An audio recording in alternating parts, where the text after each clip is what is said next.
Disiarkan dari Geraha Adi Suara, Jalan Raya Pati Kudus, kilometer 3.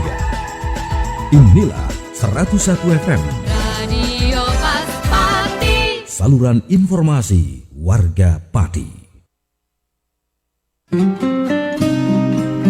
Mitra Pas, saatnya Anda ikuti kajian tafsir Ibnu Katsir bersama Ustadz Abdul Kholiq Syafi'i MPD Al-Hafidh, pengasuh Pondok Pesantren Yambul Ulum, Sukolilo Pati. Selamat mengikuti. Assalamualaikum warahmatullahi wabarakatuh. Makin pas, makin pasti, Pas FM pasti. Bismillahirrahmanirrahim. Mitra Pas FM yang dirahmati Allah, pertama-tama segala puja dan pujian adalah milik Allah Subhanahu wa Ta'ala. Dan bersyukur karena dalam kesempatan sore kali ini kita masih diberikan nikmat, hidayah, masih diberikan kesehatan, sehingga kita bisa bersua kembali sore kali ini dalam program spesial kajian kitab tafsir Ibnu Katsir. Tak lupa juga sholawat ma'asalam kepada Kanjeng Nabi Muhammad Sallallahu Alaihi Wasallam yang kita nantikan syafaatnya di hari kiamat nanti. Baik Mitra Pas FM yang dirahmati Allah, senang rasanya sore kali ini saya Arif Vanili bisa kembali hadir untuk Anda dalam program kajian kitab tafsir Ibnu Katsir. Kebetulan sore kali ini kita membahas tentang surat Al-Ankabut. Kita sudah sampai pada ayat 19 Mitra Pas bersama Ustadz Abdul Kholiq Syafi'i MPD Al-Hafidh, pengasuh Pondok Pesantren dan Pondok Pesantren Yambul Ulum, Sukolilo, Dukuh Tambang Sari, RT 6 RW 4 Pati. Dan acara ini hadir insya Allah setiap hari Rabu Mitra Pas dari pukul 17 hingga maghrib tiba. Dan tentunya Anda bisa berinteraktif ya, Anda bisa masuk di 0295 3858877. Sementara untuk WhatsApp bisa juga Anda manfaatkan lewat 085277999101. Kami juga punya channel untuk podcast di fanpage kami Radio Pas FM Pati 2. Anda bisa like, bisa komentar di sana Mitra Pas. Linknya bisa Anda share ke hewan Anda. Dan tentunya Anda bisa mengikuti kajian ini baik ketika ini acara selesai pun nanti Anda bisa putar ulang untuk deres Mitra Pas ya. Dan sore kali ini sudah hadir di Studio 1 Radio Pas FM Pati narasumber kita untuk memberikan pencerahan tentang surat Al-Ankabut ayat 19. Beliau adalah Al-Ustadz Abdul Kholiq Syafi'i MPD Al-Hafidh, pengasuh Pondok Pesantren Yambul Ulum, Sukolilo, Dukuh Tambang Sari, RT 6 RW 4 Pati. Assalamualaikum warahmatullahi wabarakatuh Ustaz. Waalaikumsalam warahmatullahi wabarakatuh. Monggo Ustaz. Assalamualaikum warahmatullahi wabarakatuh. Alhamdulillahilladzi hadana lihadza wa ma kunna linahtadiya laula an hadana Allah. Asyhadu an la ilaha illallah wahdahu la syarika lah. Wa asyhadu anna Muhammadan abduhu wa rasuluh. Allahumma fasalli wa sallim wa barik ala sayyidina wa maulana Muhammadin wa ala alihi wa sahbihi ajma'in. Subhanaka la ilma lana illa ma 'allamtana innaka antal alimul hakim. Wa tub alaina ya maulana innaka antat tawwabur rahim. Rabbi syrah li sadri wa yassir li amri wahlul 'uqdatam min lisani yafqahu qawli. Amin. Amma ba'd. Mitra Pas FM dimanapun berada, semoga senantiasa dalam perlindungan Allah Subhanahu wa Ta'ala. Semua kru Pas FM yang sore hari ini bertugas, Mas Ari yang setia menemani, semoga keberkahan Allah tercurah kepada kita semua. Amin. Baiklah Mitra Pas FM, kita lanjutkan kajian kita tafsir Ibnu Katsir Surah Al-Ankabut ayat ke-19. A'udzu billahi minasy syaithanir rajim. Bismillahirrahmanirrahim. Awalam yarau kaifa yubdi'ullahul khalqa tsumma yu'iduhu. Inna dzalika 'ala Allahi yasir. Qul siru fil ardi fanzuru kaifa bada'al khalqa summa Allahu yunshi'un nash'atal akhirah. Inna Allaha ala kulli syai'in qadir. Yu'adzibu man yasha' wa yarhamu man yasha' wa ilaihi tuqlabun. Wa ma antum bimu'jizina fil ardi wala fis sama'. وما لكم من دون الله من ولي ولا نصير walladzina kafaru biayatillahi wa liqaihi ulaika ya'isu min rahmati wa ulaika lahum adzabun alim. Bismillahirrahmanirrahim. Yaqulu ta'ala mukhbiran anil khalili alaihi salam annahu arsyadahum ila isbatil ma'ad alladhi yunkirunahu bima yushahiduna fi anfusihim min khalqillah. Allah Subhanahu wa taala mengkhabarkan cerita tentang Al-Khalil, yaitu Nabi Ibrahim alaihissalam. Beliau berdakwah di tengah-tengah kaumnya yang paganisme, di tengah-tengah eksistensi bangsa Babilonia, memiliki banyak dewa dan yang paling besar adalah dewa Marduk. Nabi Ibrahim mencoba membuka pola pikir dengan metode konfrontasi. Nabi Ibrahim membuat sebuah huru-hara dulu, menghancurkan berhala-berhala itu, kemudian sehingga ditangkaplah Ibrahim dan kemudian diajak dialog interaktif. Jadi kadang-kadang metode konfrontasi itu penting. Jadi ada kikir-kikir dulu, kemudian baru diserap aspirasinya. Karena kalau tidak ada istilahnya peristiwa, ya tidak akan ada dialog begitu. Akhirnya Nabi Ibrahim di hadapan umum diajak dialog oleh Namrud. Ibrahim, apa benar kau yang menghancurkan semua ini? Nabi Ibrahim dengan cara public speakingnya yang bagus, beliau mengatakan, oh tidak, ini Tuhan-Tuhan kalian tadi malam berantem, dan karena itu Marduk yang paling besar, dialah pemenang. Lihat, tangan kanannya masih memegang palu gondep. Akhirnya Namrud bergumul, kau ini bisa-bisa saja, mana mungkin, ini kan hanya batu, dia tidak bisa apa-apa, jangankan berantem, bergeser saja tidak bisa, kamu ini buat-buat alasan. Akhirnya ada kesempatan untuk Nabi Ibrahim mengkanter argumentasi dari Namrud.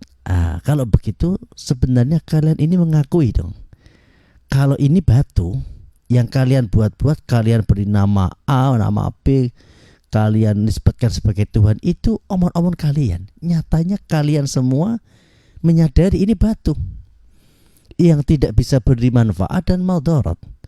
Kenapa kalian anggap ini sebagai Tuhan? Seharusnya Tuhan itu memiliki otoritas, kekuasaan.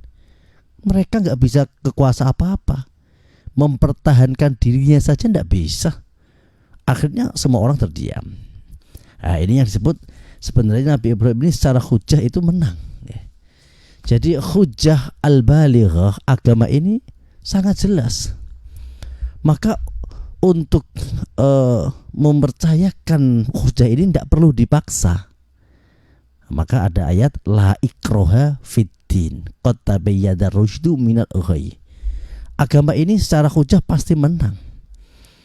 Seperti orang yang mengakui bahwa 1 tambah 1 sama dengan 2, itu nggak perlu dipaksa. Karena secara teori akal yang sangat dasar pasti menerima. Lah kebenaran Allah, Tuhan Allah itu melebihi jelasnya 1 tambah 1 sama dengan 2. Jadi orang untuk mengakui bahwa alam raya ada penciptanya, dan penciptanya ini Al-Wahid, yang satu, yang harus mempunyai otoritas, itu tidak perlu dipaksa. Nah itu yang disebut la ikraha fiddin. Maka sebenarnya hujah kita sebagai agama Allah yang dibawa Rasulullah itu pasti menang. Ya, saya beri contoh tadi ya.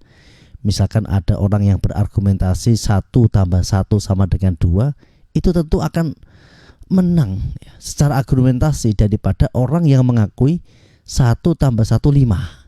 Meskipun dalam kenyataan realitas di dunia, ketika mungkin sedang konflik ya, secara langsung berantem atau apa, bisa saja secara fisik menang orang yang beranggapan 1 tambah 1 5. Tapi secara argumentasi ya pasti menang orang yang beranggapan 1 tambah 1 sama dengan 2. Begitu juga ya, kita sebagai umat Nabi Muhammad ini sangat bangga karena kita diberi hujjah yang al-balighah, Al-Quran, Al-Hadis, dan sekian perangkat, ada ijma', ada qiyas, yang kebenarannya ini sangat absolut.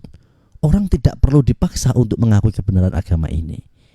Toh meskipun pada kenyataannya mungkin secara ekonomi ya bisa saja menang mereka yang tidak mengakui Tuhan Allah, masih menang mereka secara jabatan atau apapun lah, pengaruh apapun. Tapi secara hujjah menang kita. Nah, ini yang disebut ulaika hizbullah ala inna hizballahi humul ghalibun. Ini yang dilakukan Nabi Ibrahim. Awalam yarau kaifa yubdi'ullahu al-khalqa summa yu'idu. Inna dzalika 'alallahi yasir.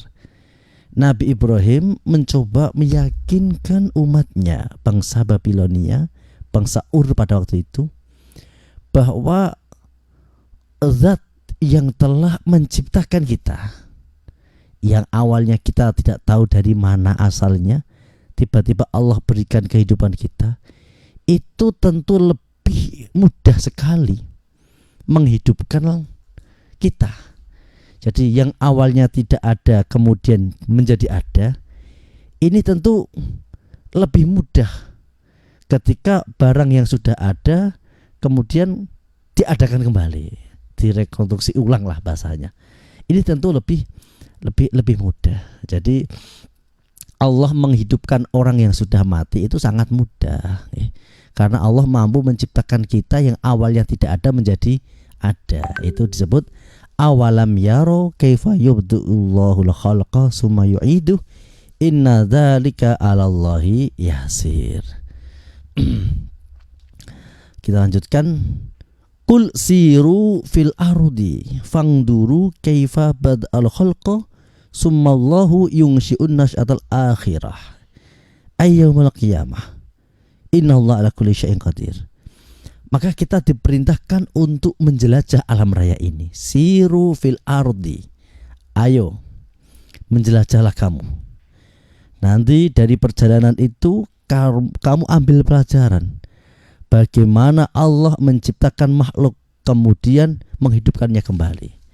Ya mungkin yang terdekat dengan kita ya, kalau musim kemarau di mana-mana kita berjalan itu yang ada hanya kering, ya. Rumput-rumput kering, pohon-pohon ranting-ranting berguguran. Dan kemudian ketika Allah menurunkan air hujan, ya, itu kembali hijau kembali. Ya. Ini sebuah gambaran bahwa Allah memiliki kemampuan menghidupkan yang sudah mati menjadi hidup kembali. Nah ini yang disebut siru fil ardi fangduru kaifa bada'allahu al-khalqa summa yunshi'un nash'atal akhirah. Begitu juga kita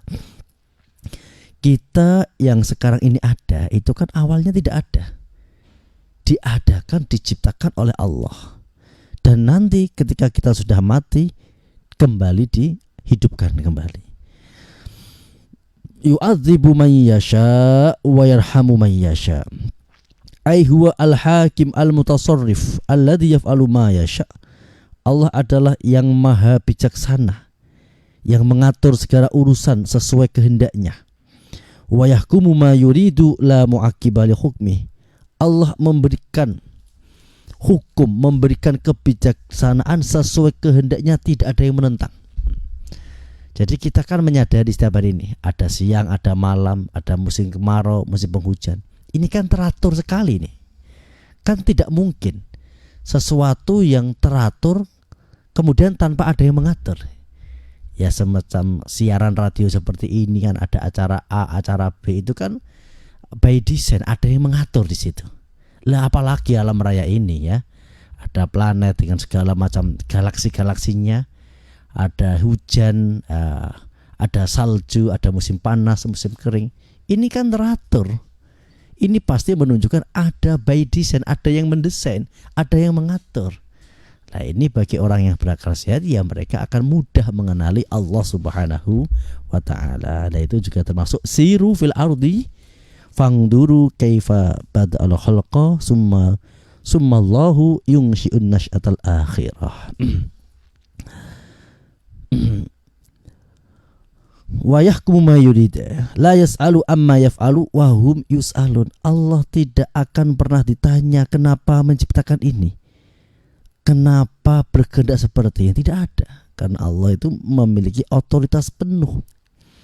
Falahu al-khalqu wal amr. Allah memiliki al-khalqu, menciptakan, wal amru, dan sebuah keputusan. Seperti qulir ruhu min amri rabbi. Jadi ruh ini adalah al-amr. Kalau penciptaan jasad manusia itu ya al-khalqu, tapi kalau ruh itu maksudnya al-amr. Fa'addala li'annahu al-malik alladhi la yadlimu misqala dzarrah. Allah ini yang menguasai semua alam raya dan segala isinya. Allah tidak pernah berbuat zalim sekecil apapun, dzarrah, biji sawi. Kama ja'a fil hadis, sebagaimana keterangan yang datang dalam hadis, alladzi rawahu ahlus sunan, innallaha law adzaba ahlas samawati wa ahlal ardi la adzabahum wa huwa ghairu dzalimin lahum. Seandainya Allah ini menyiksa seluruh penduduk langit dan bumi, Allah itu tidak zalim. Kenapa alasannya? Ya sederhana, karena milik Allah. Ya misalkan sangat sederhana, ini HP ini ya. Ini kan HP saya ini. Saya pegang ini HP saya. Jadi HP saya ini mau saya jual, atau saya rosokkan gitu, itu tentu saya tidak disebut zalim. Kenapa? Karena milik saya. Tapi kalau mungkin miliknya Mas Ari saya ambil terus kemudian saya buat A buat B, lah itu pasti akan dicap sebagai orang zalim. Kenapa? Karena bukan milik kita. Lah alam raya ini milik Allah. Semua makhluk yang di langit dan di bumi itu milik Allah. Jadi seandainya Allah melakukan apapun, seandainya Allah ini menyiksa semua makhluk, ya Allah tetap tidak akan pernah zalim. Ya karena milik Allah. Tetapi Allah memiliki Al-Hakim, kebijaksanaan. Ya, siapa yang berbuat baik, ya pasti balasannya baik. Siapa berbuat jahat, ya balasannya adalah siksa. Faman ya'mal misqala dzarratin khairan yarah wa man ya'mal misqala dzarratin syarran yarah. Allah tetap memiliki sebuah konstitusi bahwa Allah akan menegakkan hukum seadil-adilnya, begitu. Yu'adzibu man yasha wa yarhamu man yasha wa ilaihi tuqlabun ay turja'una yaumal qiyamah. Jadi Allah ini, siapa saja yang dikehendaki Allah disiksa ya kehendak Allah. Siapa yang berkehendaki dimasukkan surga ya rahmat Allah. Nah, jadi kita bisa mendapatkan surga itu bukan karena amal, tapi karena rahmat Allah. Di perdebatan ahli sunni dan Mu'tazilah itu sering ulama-ulama itu berdebat tentang ini. Ketika ditanya, orang-orang Mu'tazilah mempunyai klaim bahwa orang masuk surga itu ya karena amal. Maka para ulama sunni menjawab, seandainya masuk surga itu karena amal, maka ya surga itu sesuai amalnya. Misalkan ia beramal sehidupnya ya 90 tahun. Ya sudah, berarti kalau gitu nikmatnya di surga 90 tahun. Setelah itu dimasukkan neraka. Karena amal terbatas usia, terbatas apapun terbatas. Yang tidak terbatas itu rahmat Allah. Alasan pertama. Alasan kedua, amal kita apapun itu seandainya digunakan untuk menebus nikmat Allah, fasilitas yang kita nikmati sekarang, nyawa ya, terus kemudian anggota badan mulai ujung rambut sampai mata kaki, fasilitas dunia, seandainya ibadah kita ini kemudian digunakan menebus fasilitas nikmat Allah, tidak bisa, tetap masih kurang. Makanya masuk surga itu karena rahmat Allah. Betapa kita banyak melihat, mendengar cerita-cerita dari para ulama ya. Di zaman Bani Israel ada orang yang begitu jahatnya, bahkan sudah membunuh 100 orang, dan kemudian akhirnya ia bertaubat, belum sempat berbuat amal apapun, dia hanya bertobat, terus kemudian mengakui kesalahannya dan kembali kepada Allah, kemudian meninggal dunia, Allah ampuni. Terus juga ada seorang penjahat yang banget jahatnya, Suatu saat ia melihat seekor anjing yang kehausan di tengah jalan.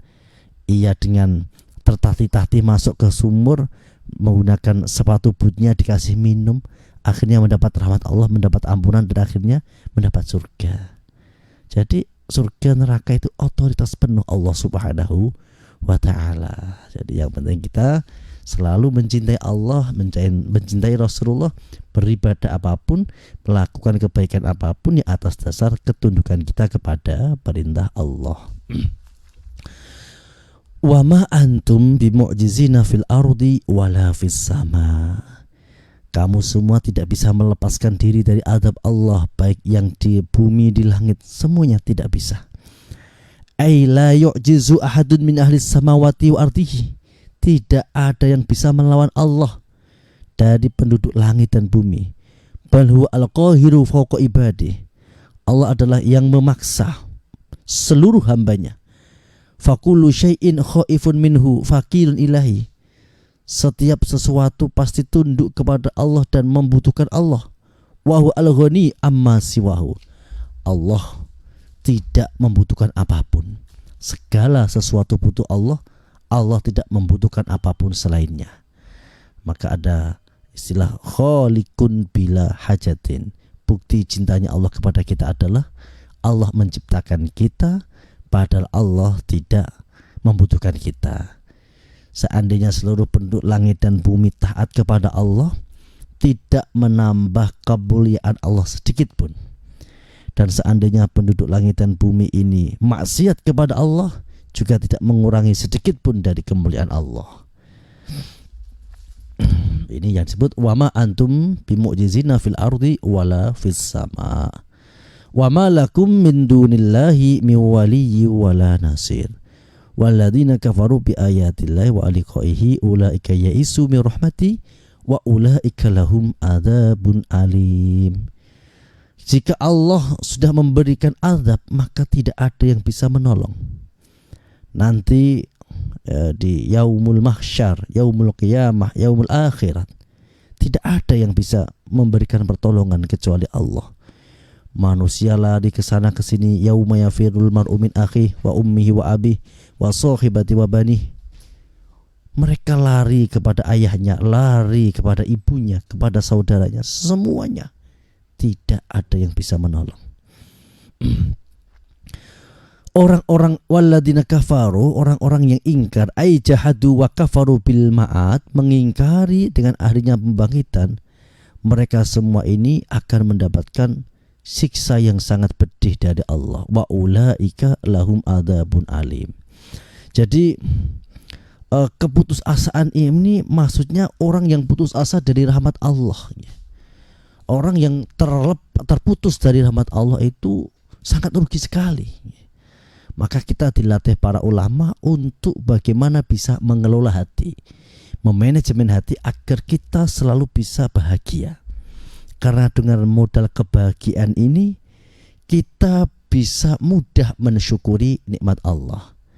Ada sebuah cerita itu pemuda yang diangkat derajatnya menjadi wali karena memiliki aktivitas setiap hari naik gunung. Setelah sampai di atas atau summitnya, sana ia kemudian bersyukur, ya Allah, terima kasih ya Allah, saya bahagia. Terima kasih ya Allah, meskipun bukan siapa-siapa dan tidak memiliki apa-apa, saya tetap bahagia dengan rahmat-Mu. Tidak enak menjadi raja, bingung ngurusi negaranya. Tidak enak menjadi pejabat, bingung ngurus rakyatnya. Tidak enak jadi orang kaya, bingung ngurusi hartanya. Enak saya, bebas. Dan saya bahagia, terima kasih ya Allah. Jadi yang menjadikannya menjadi wali Allah itu adalah bagaimana dia pandai mensyukuri nikmat Allah. Maka sebenarnya bahagia itu bukan tentang apa yang kita miliki, tapi bahagia adalah bagaimana cara mensyukuri. Jadi ada cerita para orang-orang yang dekat dengan Allah, para aulia, ketika ia sedang makan dengan keluarganya, makan satu piring, kemudian ia bertanya kepada anak-anaknya, gimana nak, apakah kamu sudah cukup kenyang? Alhamdulillah ayah, saya cukup dan cukup kenyang. Kemudian wali itu mengatakan, ya Allah, betapa hinanya aku jika mengejar apapun melupakan Engkau. Karena makan satu piring pun sudah menguatkan badan ini. Dan orang-orang yang mungkin orang-orang kaya ya makannya satu piring, saya juga satu piring, jadi sama. Jadi belum tentu kemudian orang-orang pedesaan dengan segala keterbatasannya ini kalah bahagia dengan orang-orang yang dengan gemerlap hatinya di kota-kota besar. Jadi bahagia itu kan sangat sederhana ya. Kalau orang Jawa mendefinisikan ya, mangan enak turu kepenak. Mangan enak itu artinya badan yang sehat, pikiran yang tenang, makan apa saja menjadi enak. Turu sing kepenak ya karena ditopang badan sehat, pikiran tenang, tidur dimanapun bisa merasa nikmat. Jadi kita lihat ya, orang-orang di pedesaan betul dengan ketenangannya ya, dengan kesederhanaannya, jauh dari hiruk pikuk dunia ini. Nah, ini yang menjadikan orang itu menjadi tenang. Fama kana jawaba qaumihi illa an qalu qutuluhu aw harriquhu fa anjahu Allahu minan nar. Inna fi dzalika laayatin liqaumin yu'minun. Wa qala innama takhadtum min dunillahi awsanan mawaddata bainakum fil hayatid dunya summa yawmal qiyamati yaghfuru ba'dukum bi ba'di wa yal'anu ba'dukum ba'da wa ma'wakumun nar wa ma lakum min nasirin. Yaqulu ta'ala mukhbirun an qaumi Ibrahim fi kufrihim wa inatihim. Allah berfirman dengan menghabarkan pertentangan bagaimana kekafiran orang kaum Nabi Ibrahim alaihissalam. Mereka sangat takabur, sombong, menolak kebenaran. Bahkan mereka ini kemudian memberikan hukuman kepada Nabi Ibrahim untuk dibakar api. Dan akhirnya Allah menyelamatkan Nabi Ibrahim dari api itu. Dan kemudian Allah memberikan kehormatan kepada Nabi Ibrahim. Nah, ini yang disebut inna fi dzalika la ayatil liqaumi yu'minun. Di peristiwa Nabi Ibrahim ini bisa menjadikan ayat bukti bagi orang-orang yang beriman. Wa qala inna ma takhadtum min dunil awsana ma tatabainakum fil ayatid dunya. Jadi orang-orang kafir ini menjadikan berhala-berhala mereka sebagai jalinan rasa sayang di antara mereka. Hubungan artinya hubungan kekeluargaan, keakraban karena menyembah berhala. Lah semua ini akan bertolak belakang ketika setelah hari kiamat. Summa yaumal qiyamati yakfuru ba'dukum bi ba'd. Kelak di hari kiamat mereka itu akan saling mengingkari satu dengan yang lainnya, bahkan wail anu ba'dukum ba'd. Antara satu dan yang lainnya akan saling melaknati. Wa ma'wakumun nar. Semua mereka itu tempatnya adalah di neraka. Wa ma lakum min nasirin. Kalau sudah di neraka tentu tidak ada yang bisa menolong. Demikian tadi penjelasan ayat 19 sampai ayat 25. Selanjutnya kita masuk dialog interaktif. Monggo. Baik, untuk Anda Mitra Pas yang sore kali ini ingin bergabung, masih ada beberapa menit lagi sebelum maghrib tiba. Anda bisa telepon di 0295385877, kemudian juga WhatsApp di 085277999101. Mitra Pas, Anda juga bisa komentar di fanpage kami Radio Pas FM Pati 2. Yang sudah bergabung, Assalamualaikum warahmatullahi wabarakatuh, Ustadz. Waalaikumsalam warahmatullahi wabarakatuh. Dari Mas Wawin ini menanyakan tentang yang mendapatkan dakwah ini orang-orang yang terputus dari ajaran nabi-nabi terdahulu, sehingga untuk kembali ke jalan yang benar ini kan butuh waktu. Ini bagaimana kalau misalkan seperti orang-orang yang tidak mendapatkan peradaban seperti di tempat pedalaman dan sebagainya, meskipun sekarang zaman modern mencerahnya, Ustadz? Jadi definisi mukallaf itu adalah orang yang diwajibkan untuk melakukan syariat. Pertama itu adalah orang akil, berakal sehat, kemudian baligh, yaitu sesuai dengan usianya, 15 tahun atau 9 tahun bagi perempuan, dan kemudian juga haid. Terus yang ketiga adalah kedatangan dakwah. Jadi kalau sudah akil, balik dan kedatangan dakwah, berarti dia wajib menjalankan syariat. Tetapi kalau 3 ini tidak terpenuhi, mungkin bagi teman-teman kita yang ada di luar jauh atau mungkin yang ada di Eropa, sehingga informasinya tentang Islam ini masih simpang siur, menganggap Islam sebagai ekstremis, tidak mendapatkan informasi yang jelas, ini juga ya masuk kategori fatrah. Jadi mereka bukan orang-orang yang mukallaf. Jadi kita bersyukur sekali hidup di Indonesia karena dakwah 24 jam selalu ada. Demikian Mas Adi. Baik, sudah maghrib tiba. Sebelum kita closing, mohon doanya Ustadz, monggo. Allahumma sholli ala sayyidina Muhammad wa ala ali sayyidina Muhammad. Alhamdulillahirabbil alamin. Ya Allah ya Rabbanir Rahim. Kuatkanlah iman kami, teguhkan hati kami untuk selalu patuh kepada perintah-Mu. Kuatkan hati kami agar selalu atas lima lingkiat dengan apapun yang disampaikan oleh Nabi-Mu. Rabbana atina fid dunya hasanah wa fil akhirati hasanah wa qina adzabannar. Wa sallallahu ala sayyidina Muhammadin nabiyil ummi wa ala alihi wa baraka wasallam. Alhamdulillahirabbil alamin. Al-Fatihah. Bismillah. Demikian kajian kita pada sore hari ini, kurang dan lebihnya mohon maaf. Akhirul kalam wal afu minkum. Wassalamualaikum warahmatullahi wabarakatuh. Waalaikumsalam warahmatullahi wabarakatuh. Terima kasih Mitra Pas untuk Anda tetap stay tune. Saya Arif Vanili pamit undur diri. Matur suwun informasi Pas FM pasti. Wassalamualaikum warahmatullahi wabarakatuh. Mitra Pas, demikian tadi telah Anda ikuti kajian tafsir Ibnu Katsir bersama Ustadz Abdul Kholik Syafi'i MPD Al-Hafidh, pengasuh Pondok Pesantren Yambu'ul Ulum, Sukolilo Pati. Kajian tafsir Quran Ibnu Katsir di Radio Pas FM Pati bisa Anda ikuti kembali pada Rabu minggu depan. Anda juga bisa mengikuti kajian rutin malam Jumat tafsir Ibnu Katsir ba'da maghrib, diawali sholat berjamaah di Masjid Al-Istiqomah, Jalan Sunan Prawoto, Sukolilo.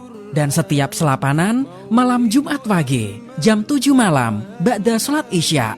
Anda juga bisa menghadiri majelis dzikir mujahadah dan istighosah bersama Ustadz Abdul Kholik Syafi'i MPD Al-Hafidh di Pondok Pesantren Yambu'ul Ulum, Dukuh Tambang Sari, Kedung Winong, Sukolilo. Radio Pas Padi. Saat sholat maghrib telah tiba.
اللهم رب هذه الدعوة التامة والصلاة القائمة آت سيدنا محمدا الوسيلة والفضيلة والشرف والدرجة العالية الرفيعة وابعثه المقاما محمودا الذي وعدته إنك لا تخلف الميعاد.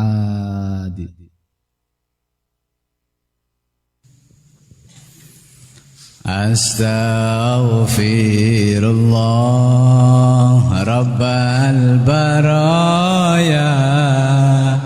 أستغفر الله من الخطايا